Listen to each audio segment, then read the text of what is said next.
Buenos días de nuevo a todos y a todas. Vamos a dar comienzo a la segunda mesa de las jornadas que estamos hoy celebrando de salud mental y sistema penal universos paralelos. Mi nombre es Francisco de la Fuente, soy profesor del área de Derecho Penal y miembro del proyecto de investigación Ius Migrante, en cuyo marco se celebra esta jornada. En primer lugar, quisiera agradecer vuestra asistencia, tanto a los que os encontráis aquí presencialmente como a aquellos que nos acompañáis virtualmente. Y en segundo lugar, también quisiera dar las gracias expresamente a la profesora Martínez Escamilla, investigadora principal del proyecto, y al profesor Echevarría, organizador de la jornada, por darme su confianza para moderar esta mesa. En los próximos minutos van a intervenir tres ponentes, como ha explicado la profesora Martínez Escamilla al comienzo de la primera sesión. Bueno, pues por unas razones de logística de trenes, hay un pequeño cambio en el programa y el doctor José Manuel Arroyo interviene ahora, aunque en el programa veréis que aparece en primer lugar. Así que, bueno, pues comenzando con indicar también que del mismo modo que en la anterior mesa, pues primero intervendrán los tres ponentes, al final abriremos un turno de debate para que se pueda, bueno, pues suscitar aquellas preguntas que tengan los asistentes, tanto que estéis presencial como virtual. La primera ponencia, como indico, corre a cargo del doctor José Manuel Arroyo Cobo, que actualmente ejerce como médico de instituciones penitenciarias en el Centro Penitenciario de Zuera, que está en la provincia de Zaragoza. Es un privilegio para todos contar con el doctor Arroyo Cobo en una jornada que aborda cuestiones sobre salud mental y sistema penal, pues ha estado siempre muy vinculado a la realidad penitenciaria, habiendo desempeñado también tareas de gestión, siendo entre 2008 y 2018 subdirector general de Coordinación de Sanidad Penitenciaria y del Gobierno de España.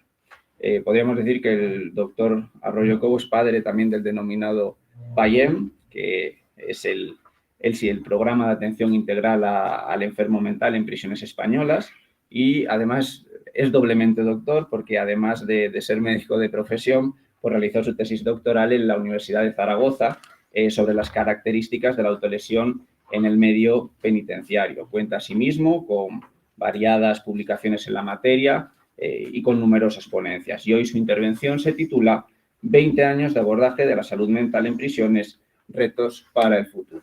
Tiene la palabra el doctor Arroyo Cobo.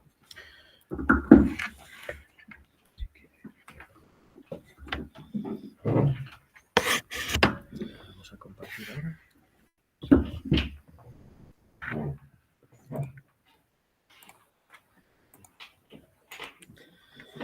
Bueno, pues muchísimas gracias por haberme invitado a estas jornadas, que yo creo que son un aliciente para todos los que hemos trabajado en este medio, en el medio penitenciario, el poder salir de la institución penitenciaria para poder hablar de temas que tienen que ver y que preocupan mucho a la institución penitenciaria, como es la judicialización de los enfermos mentales. Siempre es una alegría. Así es que agradezco mucho a los organizadores el que me hayan dado la oportunidad de poder compartir con todos ustedes una jornada para la reflexión sobre esta materia y poder dar también la opinión de la institución penitenciaria en su vertiente asistencial, que no deja de ser quizá la última frontera que nosotros podemos aportar como administración pública a aquellos enfermos que acaban judicializados y acaban siendo atendidos en las instituciones penitenciarias. Los organizadores me han explicado que la ponencia podría tener interés más si yo hacía una visión un poco general, de perspectiva, aprovechando la experiencia de casi 37 años de médico de prisiones en la institución penitenciaria y además por la preocupación que yo siempre he tenido sobre el resultado de la asistencia que dábamos a las personas que veíamos en la consulta y que tenían un problema de salud mental. Además, la posibilidad de haber desarrollado algunos programas como el PAIEM, que tiene muchos padres, no solamente soy uno de ellos, tiene muchos padres. Ese programa y otros muchos que han mejorado, yo creo que la calidad de la asistencia que se prestan a este tipo de enfermos.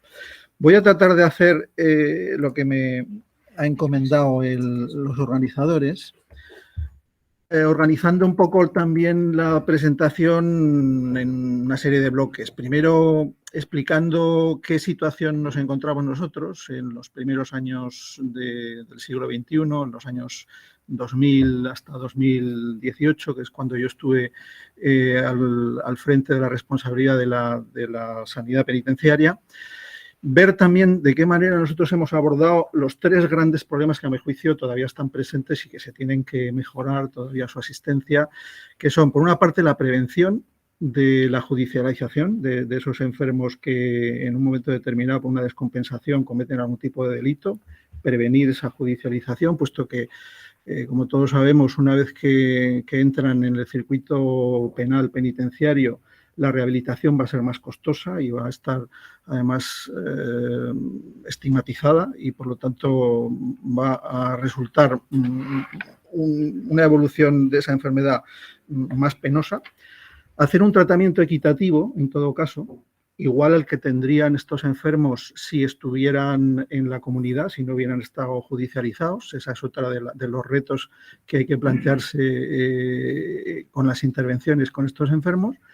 Y, por supuesto, reducir la reincidencia. Una vez que estos enfermos salen de las instituciones penitenciarias o han cumplido ya su sentencia, conseguir que no vuelvan nunca más. Enlazarlos con los servicios de salud, que probablemente eso es lo que hubiera habido que hacer, lo que se hubiera salvado muchas veces de cometer algún tipo de delito, porque se evita la descompensación, y asegurarnos así de que son conscientes de la enfermedad que tienen y de que son conscientes también del riesgo que tienen en el caso de que no se cuiden.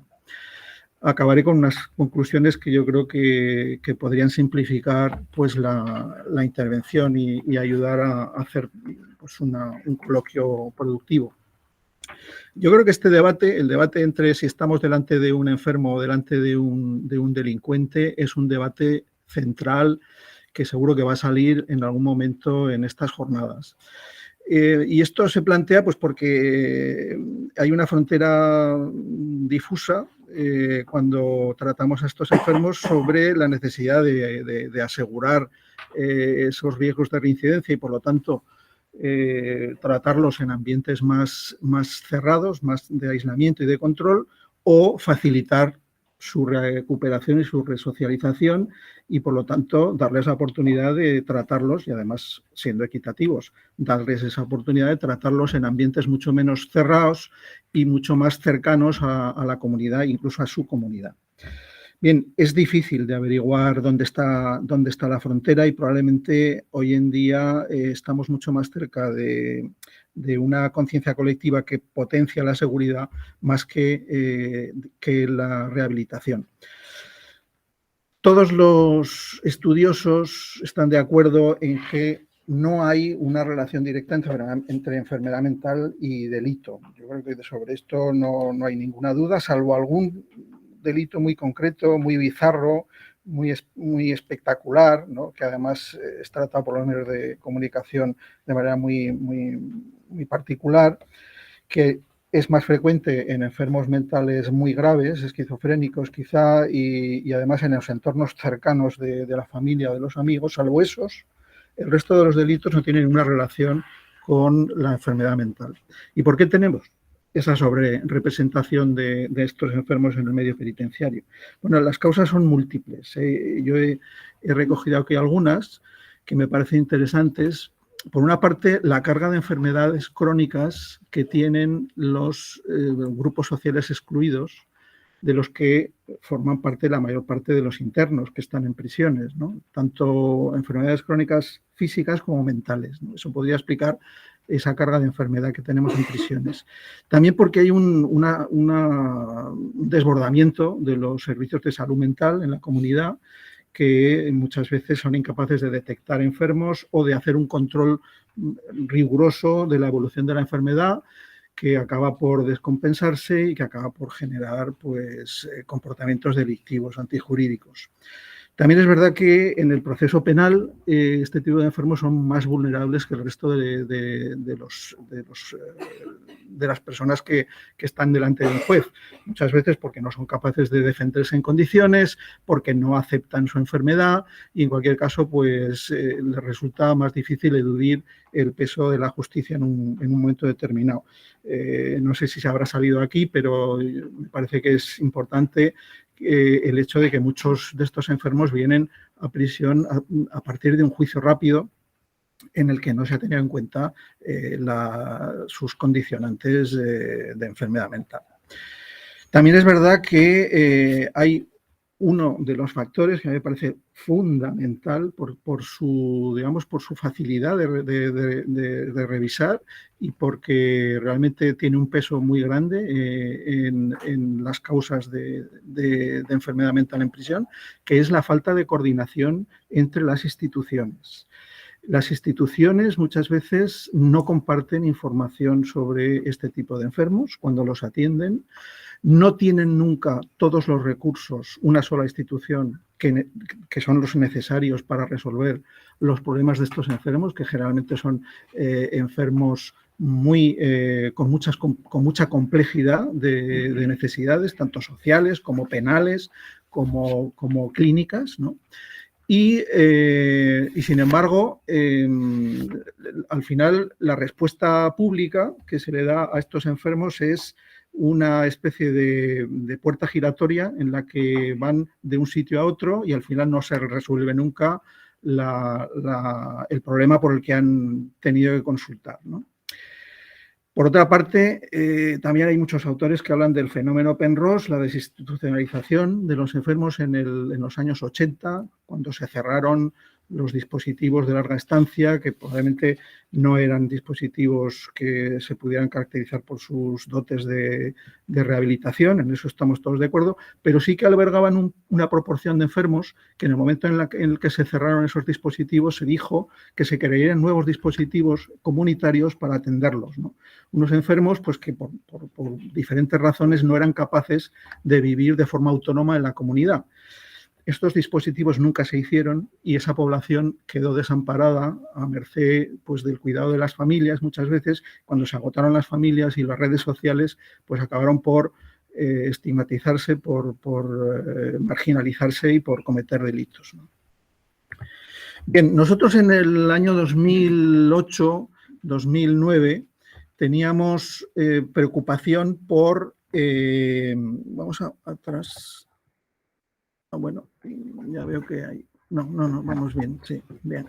Teníamos preocupación por saber concretamente de qué problema teníamos entre manos. Se hicieron 2 estudios epidemiológicos, uno de ellos en el año 2006, con una metodología muy simple de consulta de historias aleatorias, y otra en el año 2009, con una metodología mucho más estricta, mucho más concreta, mucho más pesada, que replicaba un estudio epidemiológico en población general, que es el estudio SMED, y que al final estos 2 estudios, con metodologías tan diversas, acabaron por dar los mismos resultados, que son un poco los que veis en esta diapositiva. Alrededor de una cuarta parte de las personas que estaban en prisión tenían algún tipo de diagnóstico psiquiátrico.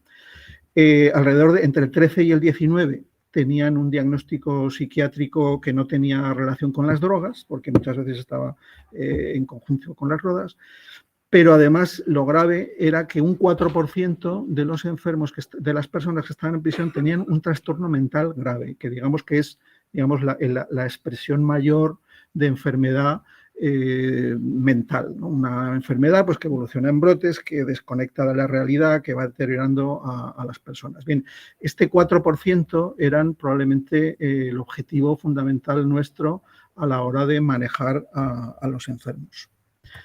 El 4%, por otra parte, es exactamente el doble de la proporción de enfermos de este tipo que encontraríamos en la comunidad, ¿no?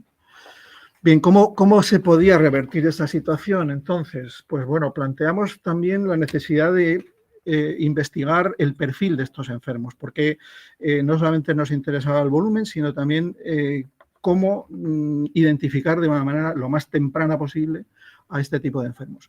Bien, se hicieron diferentes estudios, uno de ellos muy interesante aquí en Madrid, en los juzgados de Plaza de Castilla, y se observó que tenían enfermos que tenían, como he dicho antes, complejas y variadas necesidades existenciales concurrentes que había que resolver a la vez, tanto clínicas como sociales como penales.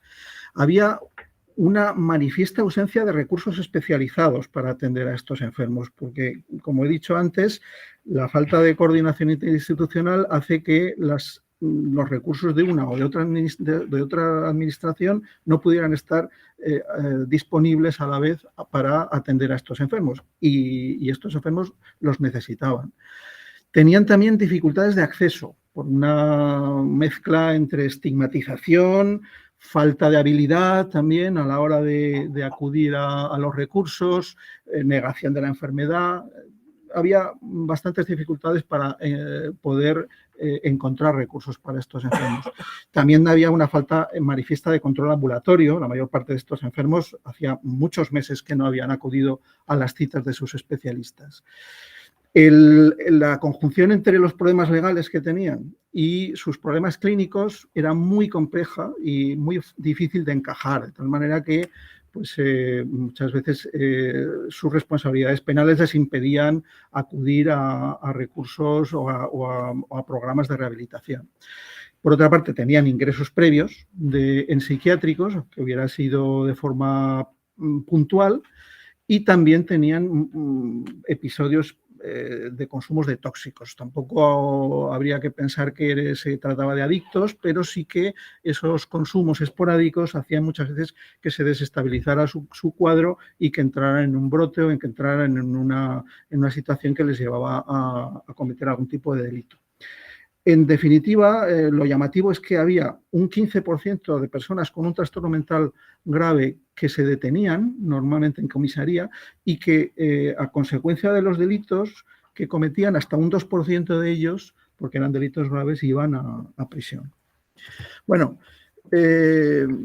para manejar toda esta problemática, desde las instituciones penitenciarias, lo que creo que se hizo mejor fue impulsar grupos de trabajo que estimularan la coordinación interinstitucional. Se crearon lo que se llamó las comisiones de análisis de casos en Madrid, en Andalucía, en una serie de comunidades autónomas que estuvieron funcionando durante unos años y que demostraron con hechos que eran útiles a la hora de hacer una detección temprana de los casos y a la hora de derivar a los casos aquellos recursos disponibles para ellos en cada momento.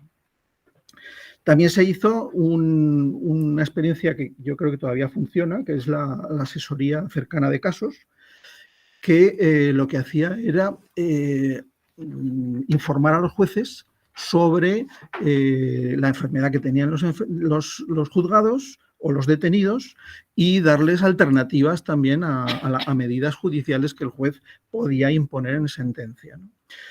Desde prisiones también en programas específicos se puso en marcha el PAIEN, por supuesto, que era la manera de intentar ofrecer asistencia a las personas que estaban cumpliendo condena y habían sido consideradas responsables del delito. Y se pusieron en marcha también programas los programas puente en los centros de inserción social, que lo que intentaban era derivar adecuadamente a aquellas personas que habían terminado la condena a los recursos asistenciales o detectar tempranamente a aquellas personas que habían cometido un delito leve y que eran condenadas a un trabajo en beneficio de la comunidad. Todo eso funciona ahora mismo, ¿no? ¿Qué análisis se puede hacer de esta perspectiva después de 20 años? Bueno, hay una serie de problemas todavía por resolver. En el ideario social actual hay un énfasis mucho mayor en la protección y la seguridad que en la necesidad de proporcionar un verdadero programa rehabilitador a este tipo de enfermos judicializados. Y eso solamente se puede revertir poco a poco, pues con información y con formación. Estas jornadas forman parte de una estrategia, desde luego, para concienciar a la sociedad sobre lo importante que es no solo meter a un enfermo mental teóricamente peligroso en prisión, sino facilitarles una rehabilitación para que la reincidencia sea mínima en el futuro, ¿no? Actualizar también recursos, los recursos disponibles hay que actualizarlos en función de las necesidades que presentan este perfil de enfermos y, desde luego, crear nuevos. Probablemente la falta de recursos en la salud mental en la comunidad tiene mucho que ver con que tampoco haya disponibilidad de plazas para este tipo de enfermos tan complejos que son los enfermos judicializados.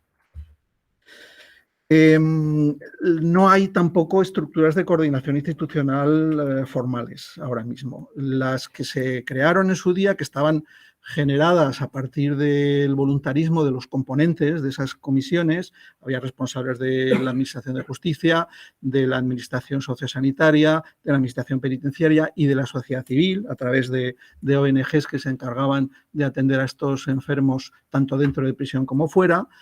Esas comisiones fracasaron o decayeron cuando tuvieron que enfrentarse a su último reto, que era formalizarse desde el punto de vista legal.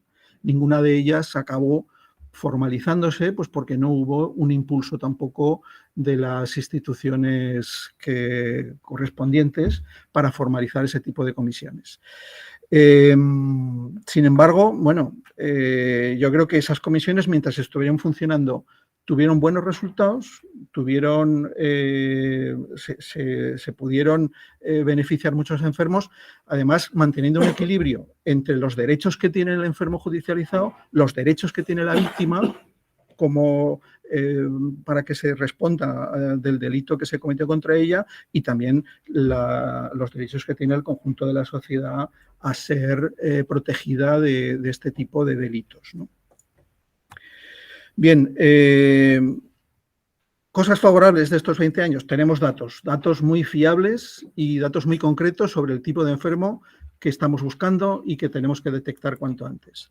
Tenemos una estrategia general consensuada, que es la que se generó a partir de las comisiones de análisis de casos, que se lideró a partir del Ministerio de Sanidad, con un enfoque multidisciplinar y con buenas prácticas probadas y, por lo tanto, un modelo fiable, ¿no?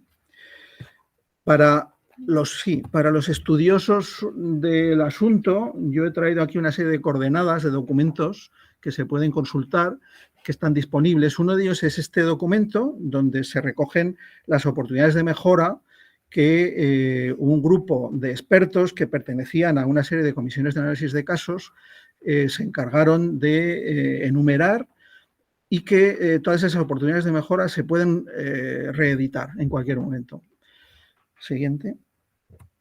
Esta es una reunión de la Comisión de Análisis de Casos de Madrid, y aquí la he traído porque veréis que aquí está Ángel Luis Ortiz, que era en su momento juez de vigilancia penitenciaria de Madrid y que en la actualidad es el secretario general de instituciones penitenciarias, con lo que demuestra que realmente la institución penitenciaria se ha ocupado y se ha preocupado mucho de este problema, y lo sigue haciendo, hasta el punto de que personas que estaban muy involucradas en su carrera profesional en este tema ahora mismo son los máximos responsables de la institución penitenciaria.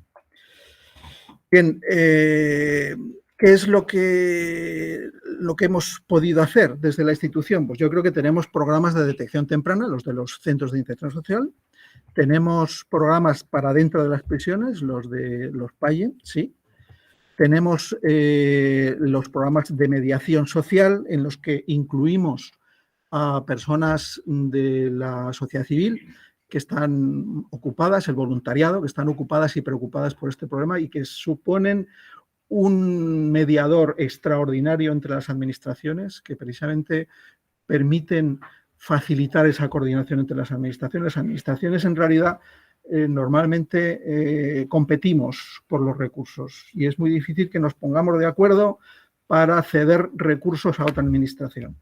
En este caso es necesario ponerse de acuerdo, porque ninguna administración tiene todos los recursos y se necesitan muchos y muy variados. La sociedad civil, las ONGs, el voluntariado es el aceite que permite que las relaciones entre las instituciones fluyan, porque además lo que están haciendo es reclamar los derechos de los pacientes, que es lo que realmente las administraciones estamos obligadas a respetar, ¿no? También tenemos un estudio sobre los hospitales psiquiátricos que viene a decir que, bueno, que los hospitales psiquiátricos sí son el último recurso, la última posibilidad de atención de los enfermos graves que han sido considerados no responsables del delito y por lo tanto no deberían de entrar en prisión, pero no deja de ser una institución penitenciaria. En ningún sitio de la ley pone que las medidas alternativas a prisión para estas personas deberían de cumplirse en el psiquiátrico penitenciario. Sin embargo, la institución penitenciaria se ve obligada a mantener estas instituciones y a renovarlas porque no encuentra ningún otro recurso en la comunidad que se preste a atender a estos enfermos. Y bueno, tienen muchas dificultades los hospitales psiquiátricos porque, entre otras cosas, están sobreocupados y no deberían, porque hay muchos perfiles de personas que están cumpliendo medida alternativa en los psiquiátricos que no deberían de estar porque no suponen ningún riesgo para la sociedad. El Consejo Social Penitenciario es otra de las cosas que se ha generado en estos años y ha permitido canalizar el esfuerzo de las ONGs. Consejo Social es la representación del voluntariado en el medio penitenciario y me parece que es justo decir que han hecho mucho por la mejora de la atención de las personas que están en prisión y que tienen una enfermedad mental. Este es otro de los documentos que recoge oportunidades de mejora fomentadas e impulsadas por las ONGs en este terreno. Y se han desarrollado y se siguen desarrollando programas de formación. La concienciación social, la concienciación de los profesionales y, en definitiva, la concienciación de las administraciones sobre la necesidad de hacer un esfuerzo para dar una solución a la atención de las personas con una enfermedad mental que se han judicializado, yo creo que pasa por potenciar la formación, ¿no? Y por eso estas jornadas son tan sumamente interesantes. Esta es una guía de promoción de la salud mental impulsada por ONGs que ha tenido mucho éxito y se sigue utilizando tanto para enfermos como para funcionarios de prisiones. Y no me he resistido a traer este documento porque acaba de publicarse y es, en definitiva, una revisión sistemática de lo que se ha hecho en prisiones, que lo hicimos un grupo de personas y tuvimos la fortuna de que fuera premiado en la convocatoria nacional que hace la institución penitenciaria de los premios Victoria Kent. El título yo creo que es sugerente, ¿no? La institución penitenciaria y salud mental, la última frontera. Es justamente como nos sentimos en prisiones. No nos gustaría seguir siendo la última frontera, nos gustaría ser una alternativa para casos extremadamente poco frecuentes y el resto de estos enfermos que estuvieran atendidos en la comunidad. Conclusiones, pues tenemos procedimientos para detectar tempranamente y derivar adecuadamente a estos enfermos, tenemos procedimientos para tratarlos adecuadamente, mientras cumplen y aunque no cumplan condena en la institución, pero deberíamos de hacer un esfuerzo para tratar a aquellas personas que no son responsables del delito que han cometido. Esto siempre digo lo mismo, es como si yo tuviera un ataque de apendicitis y al final apareciera en una cárcel. Estos enfermos han tenido una descompensación de su salud y como consecuencia de esa descompensación han cometido un delito, pero no deben de ser tratados como delincuentes. Y hay que hacer un esfuerzo para mejorar esos recursos, para tratarlos, para discriminar muy bien cuáles son los que tienen riesgo de reincidencia y los que no. Se mantiene esa estigmatización social sobre este tipo de enfermos y hay que hacer un esfuerzo de explicar la situación y de formar a los profesionales y a los responsables institucionales sobre esta materia. Y, por supuesto, en todas las administraciones, cualquier persona que trabaja en ellas va a explicar que le faltan recursos, ¿no? Y eso, pues, no voy a ser yo una excepción. Pero sí que tengo que decir que, además de que faltan recursos, se pueden hacer cosas sin tantos recursos que todavía están por hacer. Nada más, yo creo que ya está. Muchas gracias por la atención.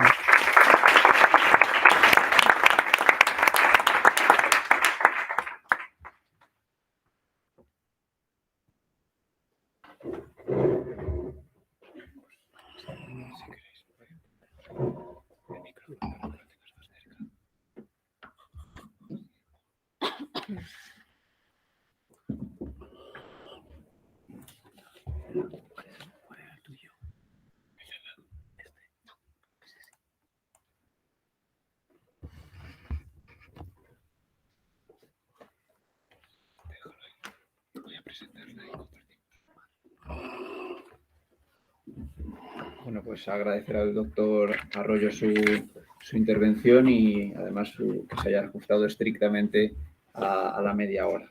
En segundo lugar, va a intervenir la profesora doctora Cristina Rodríguez Yagüe. La profesora Rodríguez Yagüe es profesora titular de Derecho Penal de la Universidad de Castilla-La Mancha. Sus principales líneas de investigación versan sobre la sanción penal de la discriminación, el género y derecho penal, extranjería, derecho penal y sistema de penas y ejecución penal. Cuenta con numerosas publicaciones, tanto monografías como artículos científicos en revistas de gran impacto, y ha impartido numerosas conferencias, entre otras, bueno, pues hace más o menos un año tuvimos la oportunidad también de recibirla en esta facultad. Yo creo que cabría destacar que hace algo menos de un año, además, recibió de manos del ministro del Interior, Fernando Grande Marlaska, la medalla de plata al mérito social penitenciario, distinción que concede instituciones penitenciarias a aquellas personas, también a aquellas instituciones que han realizado, bueno, pues importantes servicios en el ámbito penitenciario y que han, pues, destacado por su contribución a la mejora de la actividad penitenciaria. Hoy su ponencia se titula Últimas recomendaciones europeas en salud mental y sistema penal. Así que es un honor de nuevo escucharla y sin más dilaciones, pues le cedo el turno de palabra. Muchas gracias.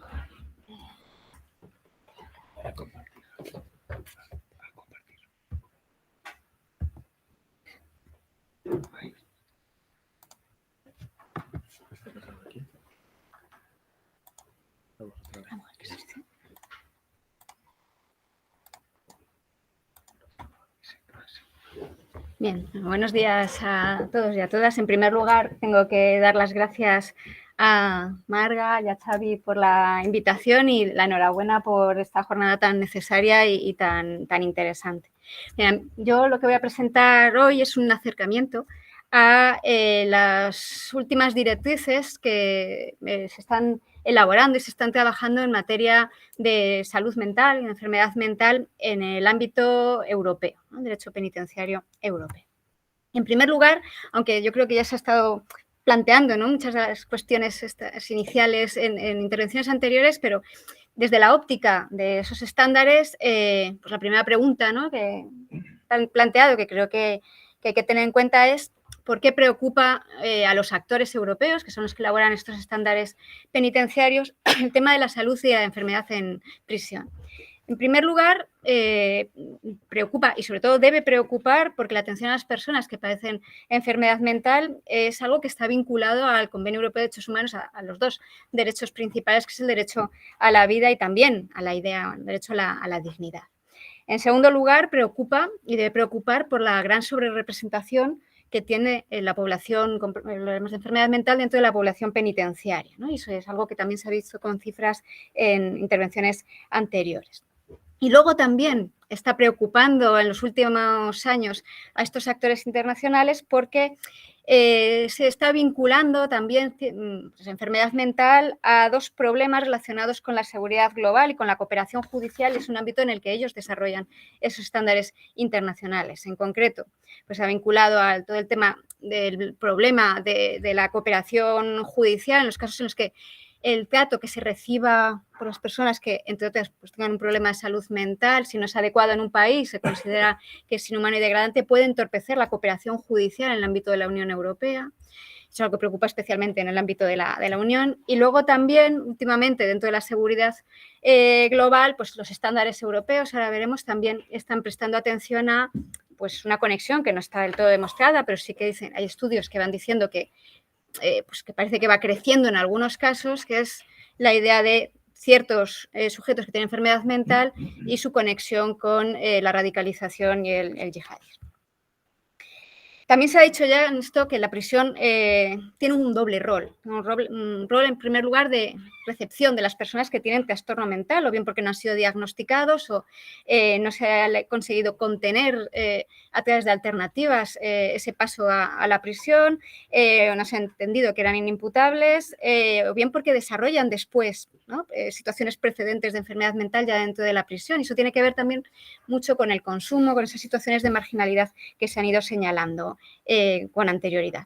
Pero también la prisión es generadora de enfermedad mental o agrava esas enfermedades mentales preexistentes. Y esto tiene que ver, y de ahí la preocupación también de estos estándares internacionales, con otros grandes problemas que tiene el sistema penitenciario mundial y europeo, sobre los cuales también se generan estándares, como el aislamiento en solitario, el hacinamiento y las condiciones inadecuadas de vida en prisión, el cumplimiento en lugares alejados del entorno familiar, traslados reiterados, padecimiento de violencia. Todo eso genera o agrava también la enfermedad mental. Y por eso los actores, desde sus distintas perspectivas, han ido elaborando distintos estándares, que os voy a presentar ahora rápidamente, para pararme luego en la última fase en la que nos encontramos en la actualidad. Desde también hay que tener en cuenta sus ópticas, ¿no? Y sus grados de preocupación, que son distintos. Por un lado, la mayor parte de los estándares se elaboran en el Consejo de Europa, por parte de los 3 grandes actores, y junto a ello, en los últimos años se ha ido desarrollando también en el ámbito de la Unión Europea,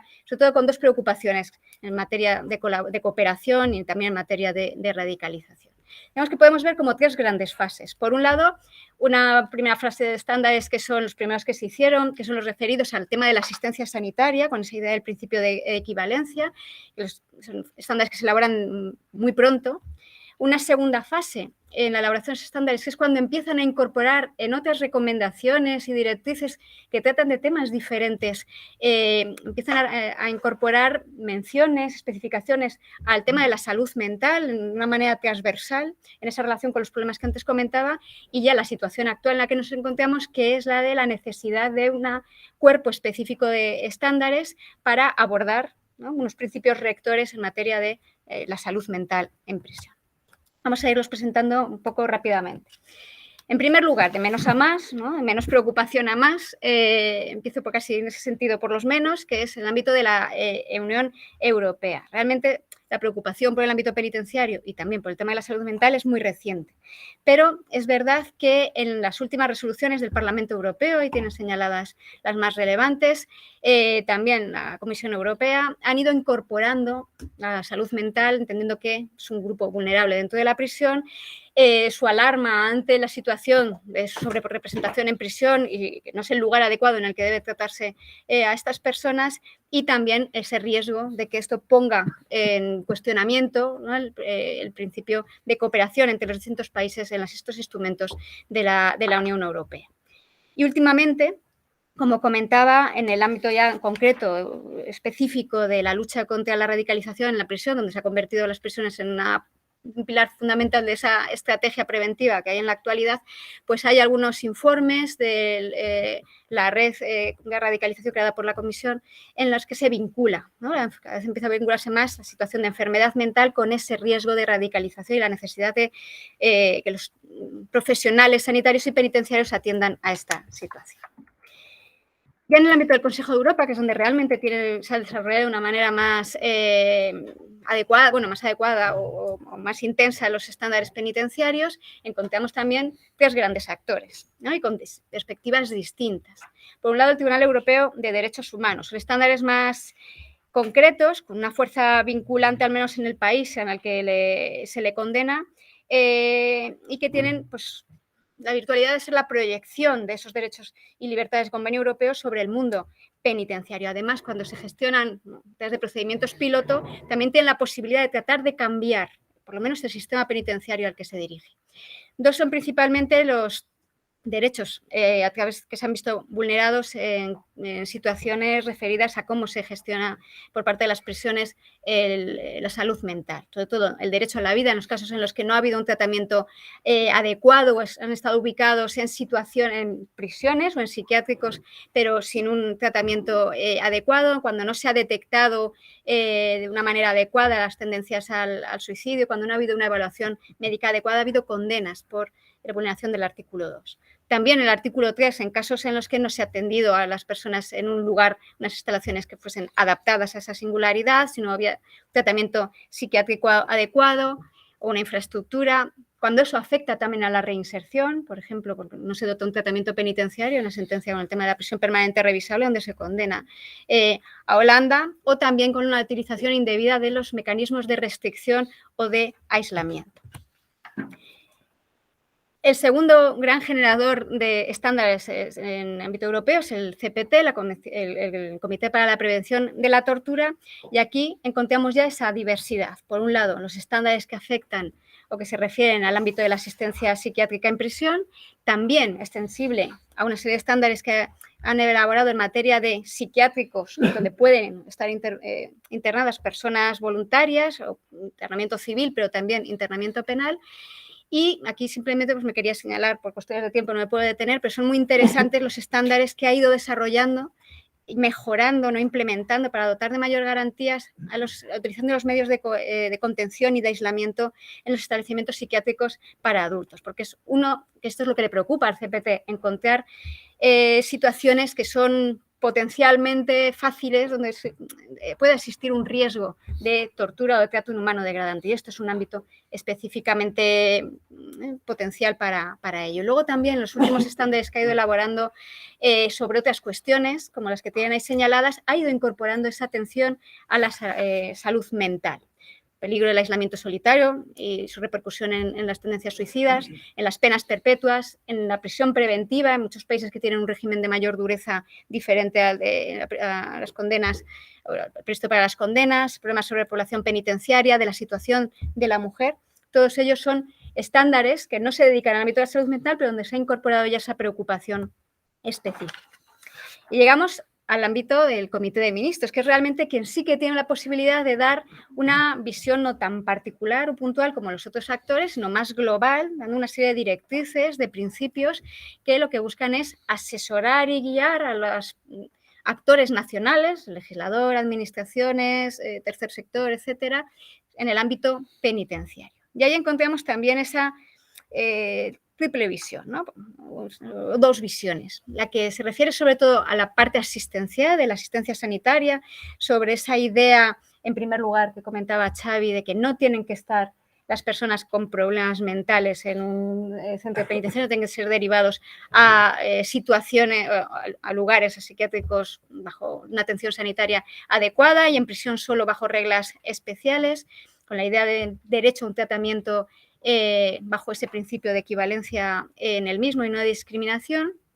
También hay una recomendación en el 98 en el ámbito sanitario que se refiere específicamente a este tema y luego en los últimos años, igual que los otros actores, ha ido incorporando también cuando ha tratado el tema de las sanciones comunitarias, libertad vigilada, los extranjeros, delincuentes peligrosos, cadena perpetua, ha ido incorporando siempre también referencias a cómo cuidar la salud mental. Pero a partir de estos estándares, pues nos encontramos en la situación actual que les comentaba, esa última fase, cuando el Comité de Ministros lo que ha visto es la necesidad de elaborar una recomendación específica que atienda a esa situación de las personas con enfermedad mental que están bajo el servicio penitenciario o bajo los servicios de probation. En este momento hay un proyecto de recomendación que les voy a contar los principios fundamentales sobre los que se construye, que se ha elaborado a partir, primero, de un trabajo hecho por la Comisión Europea de Problemas, por el libro blanco aprobado por la Comisión Europea de Problemas de Criminalidad, en la cual, en ese libro blanco, lo que se ha hecho es una evaluación de la situación de la enfermedad mental en prisión, en las prisiones europeas y bajo servicios de probation, una serie de buenas prácticas y de recomendaciones con la idea de propiciar un debate a nivel interno en cada uno de los países para evaluar dónde se tiene que ser tratada la enfermedad mental, si dentro o fuera del sistema penal y, en su caso, si la privación de libertad es el lugar adecuado, con la idea de que a partir de ahí se generase ese proyecto de recomendación que lo que busca es dar una serie de principios rectores para las personas que están privadas de libertad bajo los sistemas penitenciarios o de probation. Este proyecto de recomendación hay un plazo hasta 2024 para que sea aprobado por parte del comité, ya se ha presentado públicamente, y lo que recoge, no recoge un modelo específico, parte de que cada país tiene su modelo. Lo que busca es dar una serie de principios y recomendaciones sobre cómo gestionar esa enfermedad mental en prisión. Y estos son los 9 principios que recogen. El primero es el principio de equivalencia a la atención, del cual ya se ha comentado aquí esta mañana, con la idea de que todas las personas que estén bajo esos sistemas de prisión o probation tienen que tener acceso en la misma calidad y con el mismo número de profesionales al que tendría la población en ese país, la población general en ese país, y que tiene que haber un compromiso político al más alto nivel donde se incluyan las políticas nacionales de salud mental el ámbito de la prestación de la salud mental en prisión. Y vuelvo a reiterar que no son las instituciones penales el lugar para la prestación de esta asistencia, sino unidades hospitalarias o médicas adecuadas. El segundo de los principios lo que establece es el principio de promoción de una buena salud mental, con la idea de que visualizar esa parte positiva del cuidado de la salud mental. Toda persona, en primer lugar, tiene que tener apoyo necesario para promover o mantener la salud mental, y eso conlleva una evaluación inicial en el ingreso, que haya protocolos escritos y de vigilancia para que en el momento en el que aparece un indicador pueda atenderse de una manera correcta cuando haya riesgo de suicidio o de aparición de algún tipo temprano de síntoma de trastorno mental, que hay un acceso adecuado a todo tipo de tratamiento general y específico y también en el ámbito de la provisión. Y sobre todo que haya una garantía del derecho de acceso a la información relevante. Para eso insta a que haya una actuación proactiva por parte del personal penitenciario, por muchos casos pues las personas tienen deterioro cognitivo, tienen situaciones en las que no tienen acceso fácil a este ámbito de poder llegar a esa información, tanto en las prisiones como en probation. Tercero de los principios, se plantea la necesidad de que haya un desarrollo de estándares de cuidado construidos a partir de evidencias relevantes, donde tengan voz las personas que han vivido la experiencia del sistema, donde se incluyan también perspectivas de género y donde se establezcan por escrito cuáles son pues, las disposiciones necesarias para esa detección temprana, para ver las rutas de derivación del sistema penal al sistema penitenciario y herramientas de evaluación. Y también la necesidad de creación de sistemas de acreditación en materia de salud que permitan ver el nivel de servicio y también comparar entre las distintas instituciones y también a nivel internacional. El cuarto de los principios es el de la continuidad de atención, de tal manera que se garantice que la atención, y hay una coordinación para garantizar que la atención sea continuada desde el paso del sistema de salud a los sistemas de prisiones, entre las prisiones, la derivación a los sistemas de provisión y luego la vuelta otra vez a los sistemas generales de salud, coordinándose a nivel nacional, pero también a nivel local y de una manera con un trabajo interdisciplinar entre todas las administraciones y servicios pues, competentes. El siguiente principio es el principio de consentimiento, en el que se señala que, salvo aquellos casos en los que legalmente pueda adoptarse un tratamiento sin el consentimiento, lo que tienen que hacer el personal penitenciario y las administraciones de una manera proactiva es favorecer el respeto a ese derecho a la capacidad del sujeto de rechazar ese tratamiento médico y también una especial atención al consentimiento en la participación en investigaciones en este punto. El siguiente principio es la necesidad de un enfoque coordinado y multidisciplinar entre todos los profesionales que gestionan el ámbito tanto tratamental como regimental en el ámbito de la seguridad, con la idea también de que se priorice todo lo sanitario frente a lo disciplinario, lo que se hablaba antes, ¿no? De que prima así la intervención o el tratamiento, que en ningún caso lo que primen las sanciones disciplinarias frente a las necesidades de salud mental, que no se pueda sancionar a una persona por un comportamiento que sea derivado por ese trastorno mental y que se articule todo el sistema de vida y también las infraestructuras teniendo en cuenta esas necesidades en materia de salud mental. Y voy acabando con los últimos principios. También pone especial interés, ¿no? Este proyecto de borrador en la necesidad de que haya un desarrollo profesional y un apoyo al personal que gestiona a las personas con problemas de enfermedad mental en prisión y en los servicios de provisión, de tal manera que tengan formación periódica adecuada para poder reconocer los signos tempranos de esos riesgos de enfermedad mental, de suicidio, de conductas autolíticas y que tengan una capacitación suficiente para poder actuar, incluyendo enfoques restaurativos. Para eso también es necesario lo que se señala en el siguiente principio, que es sistemas de información e intercambio de información para que haya una recopilación de datos tanto de prevalencia de trastornos mentales, de suicidio, intento de suicidio, autolesión, y que se compartan respetando las cuestiones de anonimización de los datos para que todos los actores implicados puedan adoptar también decisiones a partir del conocimiento de las mismas. Y por último, también muy importante, que esto quede en un borrador de recomendación que esperemos que se apruebe, hace especial hincapié a la necesidad de que los países, ¿no?, las instituciones hagan una mayor inversión en investigación, ¿no? Y que se necesita una base empírica para mejorar las intervenciones eficaces, que se priorice, que ahora no es un sector priorizado la investigación a niveles nacionales y también de cooperación con otros países, en los que se incluyan el trabajo con los profesionales y también con la academia.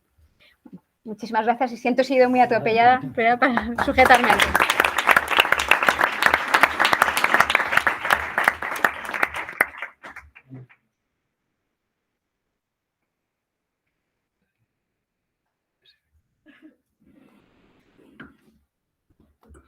Pues muchas gracias a la profesora Rodríguez Yagüe por su intervención, también por ajustarse al tiempo. Y llegamos a la tercera ponencia, que corresponde a la profesora Margarita Martínez Escamilla. La profesora Martínez Escamilla es catedrática en esta casa, en la Universidad Complutense de Madrid, catedrática de Derecho Penal, y es investigadora principal del proyecto cuyo acrónimo denominamos Iusmigrante, pero que en verdad, hay que decirlo, es el encadenamiento ya de hasta 3 proyectos sucesivos que comenzaron hace ya 12 años, en 2011, con el Iusmigrante, proyecto Iusmigrante 1. En este marco, bueno, del proyecto Iusmigrante se han tratado desde la perspectiva científica, también realizando informes técnicos, artículos de divulgación, pues una variedad de materias relacionadas desde centros de internamiento hasta el tratamiento jurídico que está recibiendo el fenómeno migratorio en la frontera sur. Y desde el tercer proyecto, pues se ha incluido además como una de sus áreas temáticas precisamente la enfermedad mental en prisión. En este sentido, hoy la profesora Martínez Escamilla pues, va a presentar una ponencia que se titula Abordaje resocializador de personas con trastornos mentales graves en el sistema penal y penitenciario de Navarra. Algunas actuaciones. Le cedo la palabra a la profesora Martínez Escamilla. Vale, la palabra y el micrófono.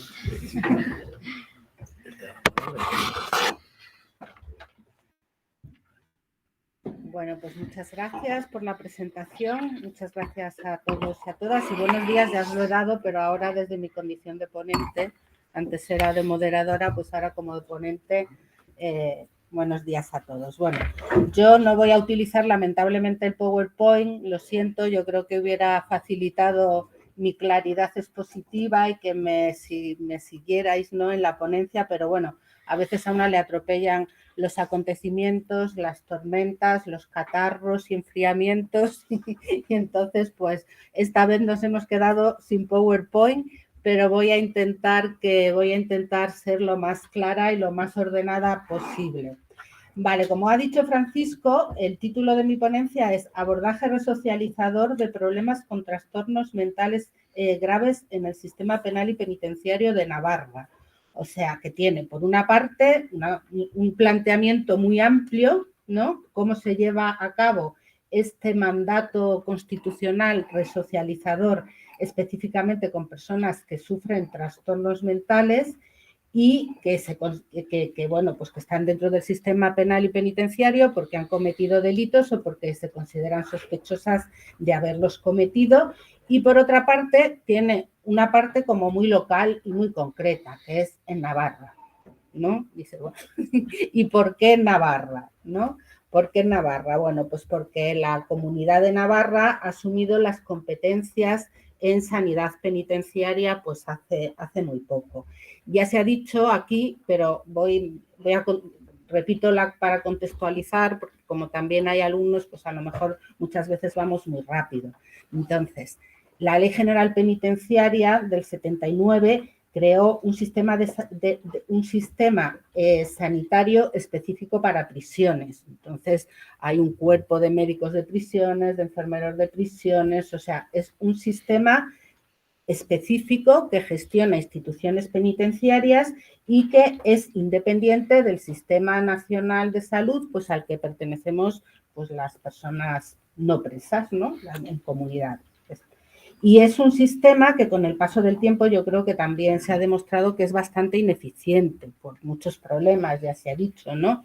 Montones de problemas. Para empezar, se sacan oposiciones para médicos de prisiones y se quedan sin cubrir. O sea, hay un déficit de este personal sanitario que quiera formar parte de ese sistema sanitario específico de instituciones penitenciarias. Pero bueno, también hay otros problemas que pues, han puesto de manifiesto la ineficacia de la sanidad penitenciaria y en la actualidad, no tanto en la actualidad, ¿no? Sino que desde hace muchos años se pone de manifiesto la necesidad de que la sanidad penitenciaria desaparezca para integrarse en el Sistema Nacional de Salud. O sea, desde un punto de vista muy general del principio de resocializador, si un preso decimos que forma parte de la comunidad, pues tampoco tendría mucho sentido sacarle del sistema comunitario sociosanitario, ¿no? Porque además también sucede que cuando a lo mejor pensamos en enfermos mentales que en el sistema penal y penitenciario, por lo menos eso a mí me pasaba antes de investigar un poco sobre el tema, pues pensamos en casos muy llamativos que se van a tirar 30 años en un hospital psiquiátrico penitenciario, pero luego nos damos cuenta que también hay presos o hay personas en el sistema penal que tienen un trastorno mental importante y tienen condenas cortas. Entonces, es muy disfuncional que si yo tengo por un robo una condena de 1 año y pico, de 2 años, ahora me sacan de mi sistema sanitario, me meten en el sistema penitenciario y cuando cumpla esa condena, pues me vuelven a cambiar de sistema. Entonces, lo que decía Cristina, es necesario una continuidad, ¿no? Una continuidad en el tratamiento de esa problemática sanitaria y el sistema actual, pues no facilita precisamente esa continuidad. Y entonces, pues, conscientes, ¿no? de este déficit, ¿no? Y de esta necesidad de integración en el Sistema Nacional de Salud, la Ley 16/2003 de cohesión y calidad del Sistema Nacional de Salud, de la cual ya se ha hablado, dijo que, bueno, establecía un plazo de 18 meses para las comunidades autónomas para que asumieran la transferencia de los servicios e instituciones sanitarias dependientes de instituciones penitenciarias. Ha pasado 20 años, 18 y pico, como decía Xavi, si tenemos en cuenta esos 18 meses que se les daba de plazo, y aquí no ha dado nadie. Bueno, paso adelante. Tenemos Cataluña, que tiene las competencias penitenciarias íntegras desde hace mucho tiempo. El País Vasco primero asumió la competencia de la sanidad penitenciaria y posteriormente, toda la competencia penitenciaria íntegra, y hasta el momento la única comunidad autónoma que ha asumido la sanidad penitenciaria, ha dicho, vale, yo gestiono la sanidad penitenciaria, ha sido la comunidad foral de Navarra. Vale, o sea, se puede decir que a lo mejor pues se puede decir, o hay quien dice muy bien, pero claro, es que Navarra, el gobierno navarro lo tiene muy fácil porque son, no sé cuántos serán, 600 y pico mil habitantes en Navarra y tienen una cárcel porque debe tener aproximadamente unos 300 presos. ¿Vale? O sea, está muy bien. O sea, estas dimensiones facilitan su trabajo, pero también tiene que haber una voluntad política de hacerlo, y esa voluntad política de hacerlo tampoco es tan fácil de encontrar. No es tan fácil que un gobierno te diga, yo considero que los presos son ciudadanos de esta comunidad autónoma y considero que las personas que tienen problemas sanitarios son mi responsabilidad en cuanto yo gestiono el sistema de salud, y las personas con trastorno mental son también mi competencia dentro de la asunción de esa sanidad penitenciaria. O sea, no es fácil, y yo creo pues, que es un mérito que hay que reconocerles. Será, por supuesto, más difícil cuando una comunidad autónoma tiene 7 7 centros penitenciarios, por supuesto que será más difícil, pero bueno, para eso se supone que están los políticos, para asumir los retos importantes, y supongo también que esa transferencia no es simplemente te quedas con ellos, ¿no?, sino que también tendrá pues una dotación presupuestaria, etcétera, etcétera. Vale. Entonces, bueno, pues en el ámbito de la asunción de estas competencias por parte del Gobierno navarro surgió la posibilidad de colaborar en nuestro proyecto de investigación con el Departamento de Políticas Migratorias y Justicia del Gobierno navarro, que es el que lleva este tema, y bueno, pues nos pareció estupendo. Firmamos un convenio entre la Universidad Complutense de Madrid y el Departamento de Políticas Migratorias y Justicia del Gobierno navarro para la investigación en materia de enfermedad mental en el sistema penal y penitenciario en el marco de la asunción de estas competencias. Vale. Hasta el momento, ¿en qué se ha traducido hasta el momento esta transferencia de la sanidad penitenciaria y en concreto de la sanidad mental, ¿no? Bueno, pues esto para esta gestión de la transferencia de la sanidad penitenciaria se creó un servicio que es el Servicio de Ejecución Penal y Justicia Restaurativa, el SEPJURNA. Se creó en marzo del 2021. El jefe del servicio es Jorge Ollero Perán, que intervendrá en la mesa de por la tarde, aunque no va a intervenir sobre esto, sino sobre otra temática. O sea que si tenéis alguna duda muy difícil de cómo se ha articulado esta transferencia, pues casi se lo preguntáis, esperáis y se lo preguntáis a él, que él os va a responder muchísimo mejor que yo. Pero, o sea, simplemente comentaros, o sea, 2 cosas básicas. ¿Qué es lo que ha hecho hasta el momento? Este servicio de ejecución ha firmado un protocolo de atención en salud mental en los procesos penales con el Tribunal Superior de Justicia, ¿no? Porque efectivamente sí que se pone de manifiesto como que es necesaria una coordinación y sobre todo cuando oyes a los profesionales de la salud mental que trabajan en el ámbito penal y penitenciario, pues se quejan un poco de la desconexión también de los jueces con todos los recursos y las posibilidades existentes. Entonces, bueno, este protocolo se creó para coordinar a los distintos profesionales que intervienen en este ámbito. Y en concreto se creó la sección de ejecución penal, que está integrada por profesionales del trabajo social, o sea, por trabajadores sociales y profesionales de salud mental. ¿Y qué es lo que hace esta sección de ejecución penal? Bueno, pues cuando hay un caso en el que una investigación sobre un delito en el que hay algún indicio de que puede haber algún trastorno mental, ellos informan, porque claro, das cuenta que a lo mejor esa persona no ha entrado nunca dentro del sistema de salud mental, pero a lo mejor sí. Entonces, a los servicios de la comunidad autónoma les consta ya, tienen su historial clínico y saben, pues la trabajadora social nos contaba, si es que yo les conozco, o sea, yo sé quién ha pasado por estos dispositivos de salud mental, sé quién tiene problemas de salud mental en la mayoría de los casos. Otras veces se comete un delito y todavía esa persona, pues por condiciones X, no ha pasado por el sistema de salud mental. Pero bueno, ellos controlan más o menos quién ha pasado, hacen informes y sobre todo, y esto es muy importante, al juez le plantean las posibilidades que existen,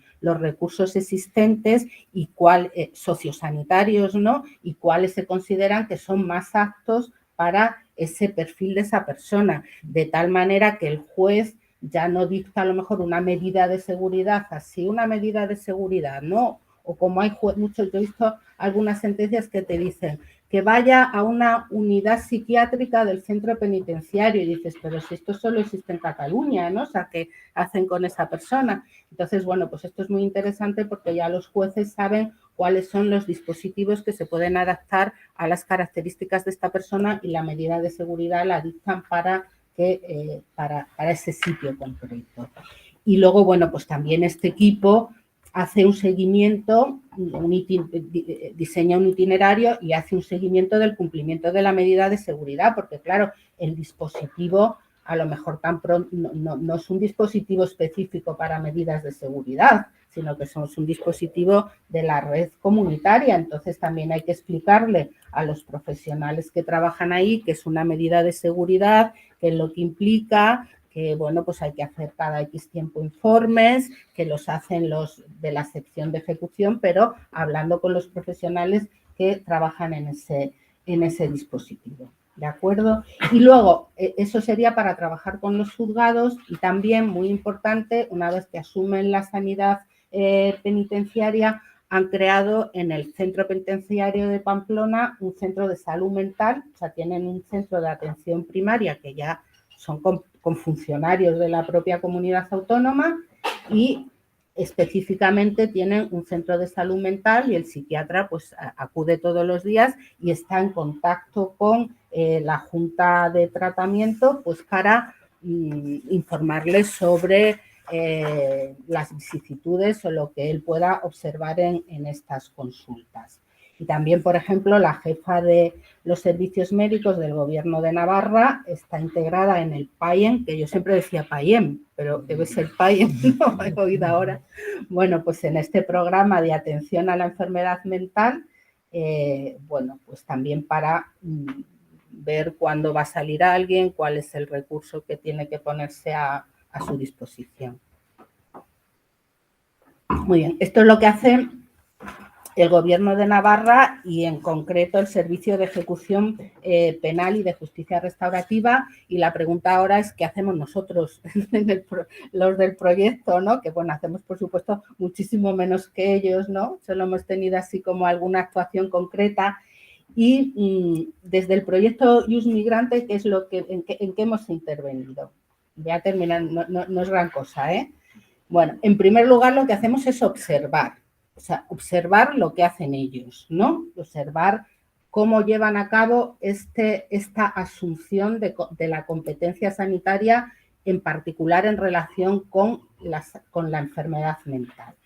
Y es importante observar porque creemos, o sea, somos fervientes creyentes, ¿no?, de que la universidad para ser útil se tiene que nutrir de la realidad y nosotros nos pasamos demasiado tiempo en las bibliotecas y en los despachos. Entonces hay que salir de las bibliotecas y los despachos y ver qué es lo que pasa para ser útiles. Por ejemplo, a mí me llamó muchísimo la atención un caso que yo no me parecía como rarísimo, de una persona navarra que vive en Ávila y entonces sufre un brote psicótico, lo que sea, y agrede a su pareja, ¿no? Entonces el juez de primera instancia de instrucción de Ávila le decreta una prisión preventiva y le manda a cumplir, le manda a esa prisión preventiva que la cumpla en el Hospital Psiquiátrico Penitenciario de Sevilla, ¿vale? Entonces, esto se entera los padres de esta persona que está en el Psiquiátrico Penitenciario de Sevilla, acuden al Gobierno navarro para ver si pueden hacer algo para traer a esta persona porque son padres muy mayores, no pueden ir a Sevilla a visitarle y entonces pues quieren que el Gobierno navarro lo traiga a Navarra donde viven ellos, ¿no? Entonces, bueno, pues esto es un tema interesante, no ya solo desde el punto de vista de ese problema concreto, sino también pues desde el punto de vista jurídico dices, ¡joy! ¿Esto cómo se articula jurídicamente? Porque estábamos más acostumbrados a lo contrario, o sea, a que estamos acostumbrados a que las prisiones preventivas de personas que se sabe que son inimputables se cumplan en prisión, porque no hay una medida cautelar de internamiento y esto es algo, bueno, pues que hasta el Constitucional ha dicho que qué pasa con el legislador, que llevamos toda la vida reclamando una medida cautelar de internamiento para no decretar prisiones preventivas a personas que ya se sabe desde el principio que son inimputables y que a ver si se pone las pilas alguna vez y crea esta figura del internamiento cautelar, que hay unanimidad en su necesidad, ¿no? Entonces, estábamos acostumbrados a ver prisiones preventivas de personas que sabemos inimputables cumpliéndose en centros penitenciarios ordinarios de cumplimiento. Yo jamás había visto que le hubiera mandado a cumplir una prisión preventiva al psiquiátrico penitenciario. O sea, son cosas, bueno, pues que te hacen pensar, ¿no? Luego también colaboramos en la organización de un focus group que, como sabéis, se trata de reunir a expertos en la materia y que tienen previamente una serie de preguntas concretas sobre pues, toda la problemática a abordar. Entonces, organizamos un focus group que fue muy interesante, en el que estábamos personas del proyecto, personas del gobierno navarro que se encargaban de estos temas. Había 5 personas del Centro Penitenciario de Pamplona, 3 del ámbito social sanitario de Navarra y 9 personas del ámbito penitenciario y sociosanitario del País Vasco, ¿vale? ¿Y por qué invitamos a los del País Vasco y no a los de Castilla-La Mancha? ¿Por qué a los del País Vasco? Aparte de las relaciones de Xavi, ¿no? con el País Vasco. Bueno, pues porque el País Vasco, antes de asumir las competencias penitenciarias, ya había asumido la sanidad penitenciaria, ¿vale? Entonces, ese paso que daba Navarra ya lo había dado anteriormente el País Vasco y entonces, bueno, pues queríamos conocer pues, su experiencia, qué problemas habían tenido, etcétera, etcétera. Aparte de, bueno, pues también era interesante para establecer relaciones por si se podía colaborar, dada la cercanía territorial, ¿no? Utilizar algunos recursos del País Vasco, etcétera, etcétera. Bueno, pues fue una reunión muy larga de 4 horas, muy interesante y en el que, bueno, pues se extrajeron conclusiones súper interesantes. Pero yo, si tuviera que resumirlo en algo, pues lo resumiría como en una obviedad, que diría, pues para esto 4 horas vaya tontería, ¿no? Pero a mí lo que se me quedó realmente es la complejidad del problema. O sea, yo que venía de la universidad, que pensaba que el problema de salud mental era la doctora Mingo y el caso de Goyena y esto, ¿no? Pues te das cuenta de que el problema de salud mental dentro del ámbito del sistema penal y penitenciario es muchísimo más complejo que todo eso, ¿no? Por varias razones, ¿no? Por el tema que hemos hablado de las patologías duales, que muchas veces son toxicomanías, muchas veces son consumos no habituales, pero que sí resultan detonantes, ¿no? De la enfermedad mental. Y bueno, pues y nos contaban pues eso, que muchas veces la toxicomanía hacía que no vieran el problema mental que había detrás, al final lo que se ponía de manifiesto era como la necesidad de que si estos dos problemas van de la mano tenemos que abordarlos conjuntamente, ¿vale? Bueno, me quedan 3 minutos, con lo cual ya nos cuento más conclusiones de estos focus group y paso a la tercera actuación que hemos desarrollado en el marco de este convenio. En el marco de este convenio hemos llevado a cabo, bueno, estamos llevando a cabo también un estudio de los expedientes de los internos en el Centro Penitenciario de Pamplona que están en el PAIEM, que están en este programa de atención integral al enfermo mental en prisiones, ¿vale? O sea, son personas preventivas o penadas, pero que en prisión les han detectado una enfermedad mental y están en este programa. Entonces, nuestro interés era ir a ver los expedientes, en principio fueron 2 mañanas, y, bueno, pues ver cuáles eran los perfiles jurídico-penales y sanitarios, analizar los posibles instrumentos jurídicos que también se podían aplicar de cara a coadyuvar a su itinerario sociosanitario y resocializador. Y en el Centro Penitenciario de Pamplona tienen 18 casos de internos en el PAIEM. No hay o sea, de lo que nos dieron, de estos 18 casos tuvimos que recabar, lógicamente, el consentimiento informado. Solo pudimos recabar el consentimiento informado de 15 de ellos y los 5 eran hombres, ¿vale? En Pamplona también hay mujeres. Luego yo creo que también tenemos que insistir un poco en o sea, cerciorarnos de que si en realidad no hay ningún problema mental entre las mujeres que están ahí internadas. Y bueno, nos repartimos esos expedientes, estuvimos allí mirándolos y ni siquiera estuvimos Xavi, otro compañero del proyecto de investigación y yo, y la verdad es que tampoco hemos tenido ocasión todavía de poner en común los hallazgos de cada uno, o sea que estoy un poco mis percepciones personales, pero que habrá que hablarlas, ¿no? Y habrá que debatirlas y bueno, pues trabajarlas, ¿no?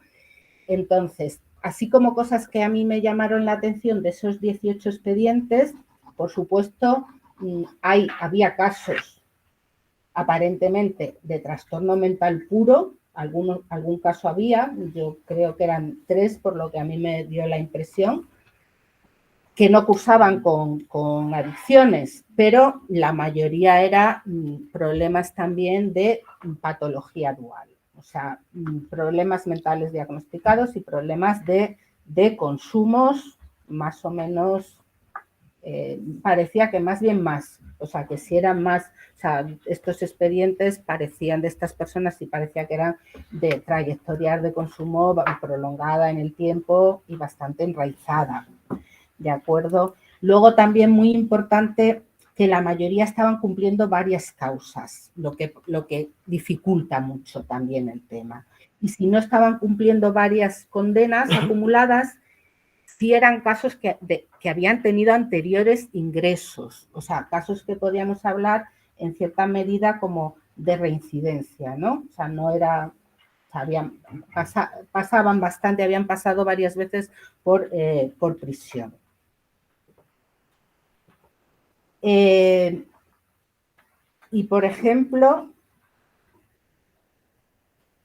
solamente de estos, o sea, muy pocos casos, la enfermedad mental o adictiva, en cualquiera, se había reflejado en la sentencia. O sea, no sé qué tanto por ciento, no he tenido el tiempo suficiente como para deciros, pues, porque como os digo, cada expediente, cada preso era de muchas causas. En algunas se había apreciado atenuante de adicción, en otra mente incompleta.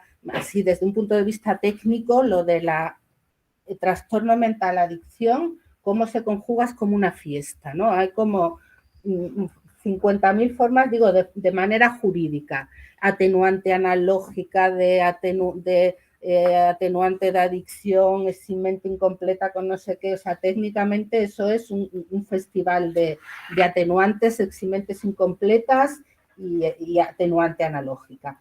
Pero una cosa muy importante que a mí sí me llamó la atención mucho es la reincidencia. O sea, las sentencias que aplicaban atenuante, eximente incompleta, lo que sea, de adicción o trastorno mental, estaban aplicando reincidencia al mismo tiempo. Entonces dice, bueno, pues esto a mí, no sé, me parece un poco raro, ¿no? Porque si tú tienes una adicción, digamos que tu motivabilidad está mermada y cometes más delitos por tu adicción o por tu trastorno, ¿no? Pero entonces, bueno, pues la reincidencia, porque no debería aplicarse, porque en muchos casos el aplicar la reincidencia te hace que te anule el efecto atenuatorio de la pena de tu adicción o de tu anomalía o problema mental, ¿no?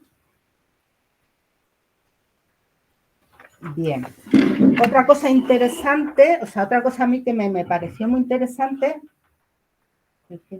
sí que tengo que terminar, ya, termino, solo son dos cosas. Yo me preguntaba, si hay tan pocas sentencias que estas personas han reflejado la enfermedad mental o la adicción, ¿por qué están tan bien identificados en el Paien? ¿Por qué saben en prisión que son del Paien? Y la respuesta es porque ahora el psiquiatra es del sistema sanitario navarro. Y entonces cuando llega el preso, el psiquiatra le da al ordenador y le sale todo su historial y entonces ya automáticamente lo meten en el Paien porque a ellos sí les consta, ¿no? Entonces, bueno, en eso está bien. Había presos preventivos, bastante preso preventivo. Algunos se sabía, había 2 casos que en causas anteriores habían sido declarados inimputables, con lo cual con toda seguridad les iban a poner medidas de seguridad, entonces estaban ahí en prisión preventiva, pero les iban a imponer seguro una medida de seguridad. Y tengo hay casos en los que también nos llama mucho la atención, y perdón, son solamente 2 cosas, pero me parecen súper importantes. La primera es conformidades, o sea, juicios rápidos, conformidades. O sea, eso debe estar, es para investigarlo más detenidamente, pero debe estar impidiendo que se detecten enfermedades mentales en las personas que delinquen. Y la otra cosa que me parece muy importante es cómo se producen ingresos en prisión a partir de delitos de muy poca gravedad, de muy poca, ¿no? Por ejemplo, yo tenía uno de los expedientes que yo tuve que ver, era el expediente de una persona que había sido condenada por violencia de género, pero no del 173, sino del 153, o sea, una cosa no grave. Y le habían puesto unos trabajos en beneficio de la comunidad y una medida de alejamiento. Y lo que quebrantó fue la medida de alejamiento, y eso ya implica el ingreso en prisión. Y teníamos más casos de esos. O sea, el quebrantamiento de las medidas de alejamiento está generando ingresos en prisión cuando el delito inicial muchas veces no era grave. Varios delitos de atentado a la autoridad, lo que da también como cierto indicio de que el atentado, yo creo que es un delito que puede ser significativo de que hay una enfermedad mental. El policía viene y me dice, usted tal, y yo le digo, váyase a la mierda, o le digo, y ya pues tenemos un delito de atentado. O, por ejemplo, bueno, pues Xavi estuvo mirando un expediente, ¿no?, que se puede contar cómo de robar una palmera de chocolate en el Eroski terminas en prisión teniendo una enfermedad mental. O sea, así de increíble. No eran casos súper gravísimos los que nos encontramos, sino casos de este estilo. Y bueno, ya disculpad por el exceso de tiempo utilizado.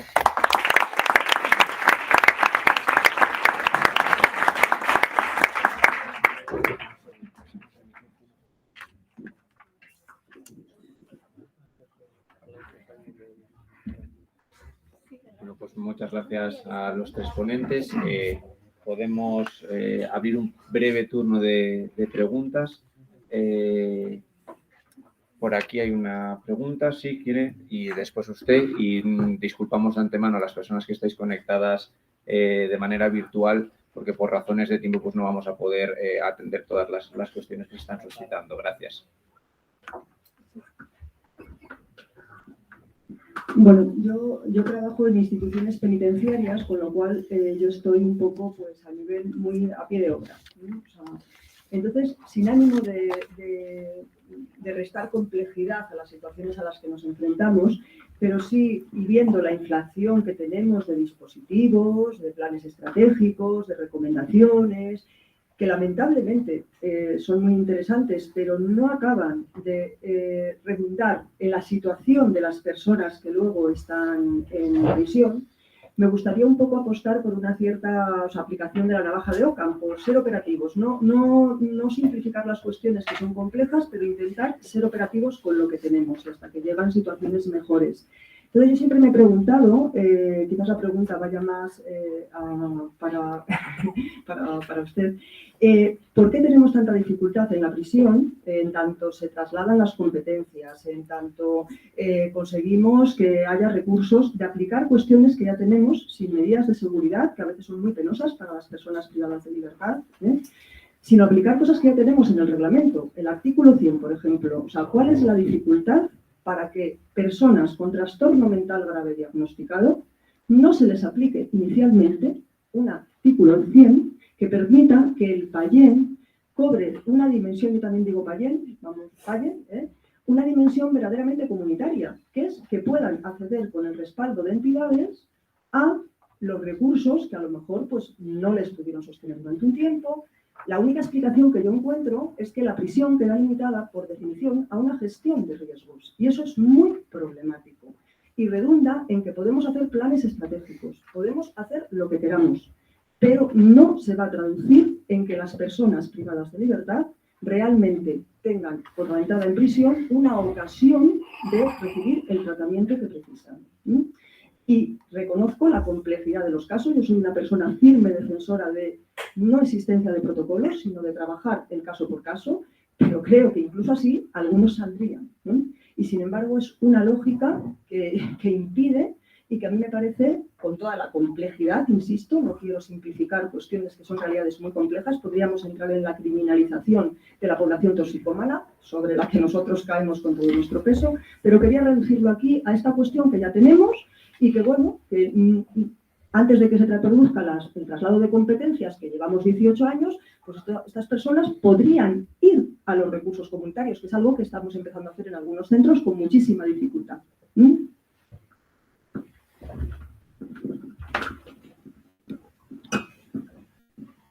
No sé si... Sí. Yo estoy totalmente de acuerdo contigo. No sé de qué trabajas o en qué prisión Yo estás. estoy como monitor ocupacional o educadora social, Bueno, o sea, algo muy de base. estamos ante un problema de burocracia y de una administración compartimentalizada que le es muy difícil ponerse de acuerdo para dar respuestas a los administrados. En el caso del artículo 100.2 o 100.1, que consiste sencillamente en escarcelar a una persona que tiene un problema grave de prisión, o sea, un problema grave mental, los que tienen que decidir eso son el equipo técnico de la prisión, que son los juristas y los psicólogos, que son los que determinan si una persona está en condiciones de salir a la comunidad o no. Cuando están todavía en los periódicos los casos de la doctora Domingo, que es un caso que yo seguí y que, en fin, nosotros apostamos muy firmemente porque debía de estar en la comunidad y al final, por una falta de seguimiento, pues la cosa se truncó. Pues lógicamente los equipos de tratamiento no están dispuestos a correr los riesgos que luego puede implicar que ocurran cosas como estas, ¿no? Yo creo que la experiencia navarra y la vasca y la catalana están sedimentadas en una conciencia social mucho más progresista que la que tenemos en el resto de España. Y es en la que la sociedad está dispuesta a asumir esos riesgos, a lo mejor, y la sociedad está dispuesta a dedicar unos recursos que el resto de las comunidades autónomas no están dispuestos a dedicar, ¿no? Entonces, nosotros en Aragón, por ejemplo, estamos viendo un fenómeno regresivo muy preocupante, que es que ya tenemos 2 ingresados en la prisión, procedentes de un psiquiátrico. 2 personas que estaban ingresadas en un psiquiátrico de la comunidad, en una situación determinada, que yo no voy ahora mismo a centrarme, fueron denunciados por los propios profesionales, fueron juzgados y fueron ingresados en la prisión. Desde luego que no están bien de la cabeza, eso es evidente, porque estaban ingresados en un psiquiátrico. Pero ahora los tengo yo, en la cárcel, en la unidad psiquiátrica, esa que decías tú. Entonces, a ver, no puede ser que la institución penitenciaria se convierta en el último recurso social para atender a estas personas. No puede ser. Y eso, pues bueno, yo me canso de decirlo en todos los foros a los que me quieren oír, pero hace falta un soporte institucional, como pasa en Navarra. Lo que has descrito es exactamente lo que hacían las comisiones de análisis de casos, pero que fracasaron a la hora de institucionalizarse, porque estaban compuestas por personas voluntaristas que trabajaban en cada una de esas administraciones y que aportaban casos y que se intentaban resolver en cada una de las comunidades donde estuvieron funcionando esas comisiones. Pero a la hora de institucionalizar, a la hora de dar el paso, digamos, administrativo, de decir, oiga, estas comisiones son necesarias porque hacen un trabajo. Hágase una norma por la cual, cuando desaparezcan estas personas voluntaristas, haya otras que tomen el relevo y que hagan el mismo trabajo. Eso no se consiguió. En Navarra sí, en Cataluña ya se hacía y en el País Vasco, pues naturalmente ya son referentes, el País Vasco son referentes de este tipo de instituciones. Entonces, bueno, insisto, los mecanismos están, pero hay que dar el paso, digamos, a nivel político para institucionalizarlos.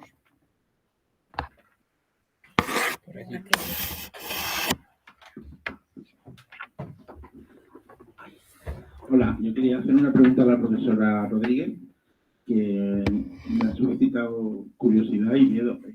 ¿Qué tiene que ver la salud mental con la radicalización yihadista? Y si nos va a tocar ver también a estas personas para curarlas o algo de eso.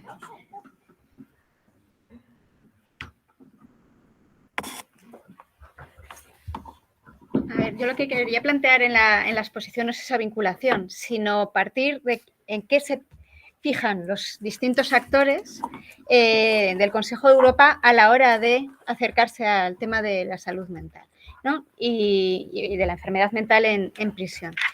Y digamos que uno de los mayores problemas que están dando lugar a que se generen estándares penitenciarios pues es el tema de la radicalización en prisión. Y ahí se han elaborado, esto le preocupa mucho a la Unión Europea, pero también en el marco del Consejo de Europa se están elaborando una serie de directrices y también de manuales de ejecución donde pues van incorporando esa relación que no está probada en algunos casos en los que se han visto esos procesos de radicalización en personas que son más vulnerables porque tienen esa enfermedad mental. Entonces, es más fácil que puedan ser captadas por parte de alguien, ¿no?, que lo que busca es radicalizarlos. Entonces, esa es la vinculación que hay determinados estudios que la recogen y lo que establece es la necesidad de pues, prevenir, ¿no?, y detectar esos casos, incorporar también a formación a los profesionales sanitarios para que sepan evaluar, ¿no?, esa vulnerabilidad y tratarlo de una manera adecuada, ¿no? Pero no porque haya una conexión entre enfermedad mental sino cómo son más vulnerables respecto a comportamientos de personas que puedan hacer actuaciones de proselitismo dentro de la prisión. Entonces, lo que quería señalar era pues, un poco que es curioso, ¿no?, que a la Unión Europea le preocupa sobre todo en materia de prisiones, ¿no?, las condiciones de cumplimiento, pero porque dificulta la cooperación judicial, o ahora el tema de por qué las prisiones pueden ser un riesgo para la radicalización. El Consejo de Europa se acerca a las prisiones de una manera con otra perspectiva, ¿no? Yo creo que en ese sentido más coherente con la idea de dignidad, de mantener o conseguir unas condiciones que sean adecuadas de cumplimiento. Sí, yo quiero, perdón, solamente es que había dejado una pregunta en el chat de la reunión de la mesa anterior, apareció una pregunta que la había dejado para ahora y se me había olvidado. Y hacía alusión, planteaba, ¿no?, respecto a este modelo navarro, hasta qué punto podía ser efectivo el modelo navarro si se tenían las competencias sanitarias y no se tenían las competencias penitenciarias, ¿no? Un poco lo que planteábamos de sí está muy bien, pero ¿qué pasa si instituciones penitenciarias de pronto me cambia el preso de prisión o de pronto no aplica un artículo 70 o de pronto no aplica un tercer grado, ¿no?, que tienen que ir de la mano? Entonces, el tema es, bueno, pues ahora en el centro penitenciario con el director hay muy buena sintonía y está por la labor y entonces, bueno, pues se trata de ir también de la mano y encajar esas necesidades o esos itinerarios sociosanitarios con figuras jurídico-penitenciarias que los permitan, ¿no? Y también teniendo en cuenta pues la participación de los juzgados de vigilancia. Pero claro, si no existe esa sintonía, puede haber disfunciones.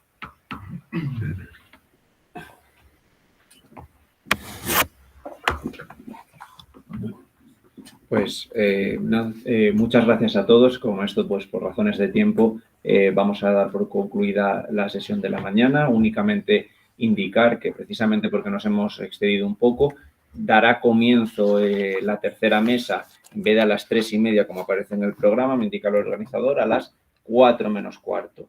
Y lo terminaremos a la misma hora, lo único el descanso comenzará, pues durará un poquito menos el descanso que hay entre las dos mesas. Así que muchas gracias a todos por vuestra asistencia, vuestras preguntas.